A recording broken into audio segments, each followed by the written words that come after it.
Okay, so I mentioned there was a couple of ways you could test a power passing device, and another way you can do it is by checking voltage.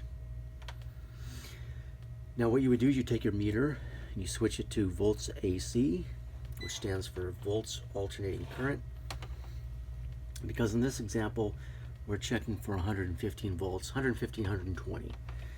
So what you do is you go to your incoming side where your power comes into your switch with one probe, and on your other probe you go to some sort of grounded metal. In this case we're going to use our bus bar, and we're going to use the neutral side of our bus bar.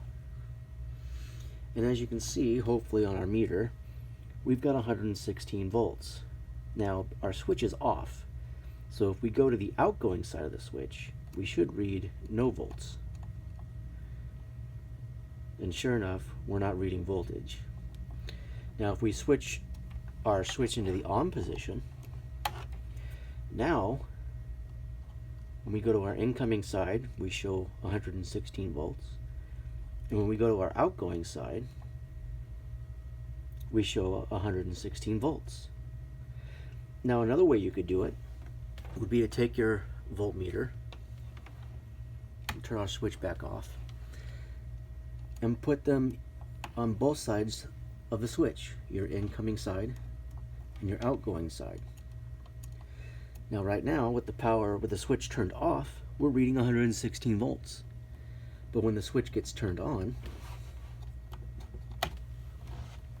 we read nothing. And that's because we're reading the same wire. We've got electricity going through the wire, but when you read the same wire with probes and you've got electricity flowing through it, you end up reading nothing.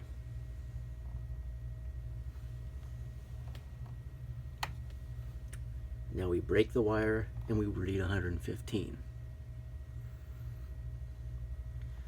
So you can test a switch in either way,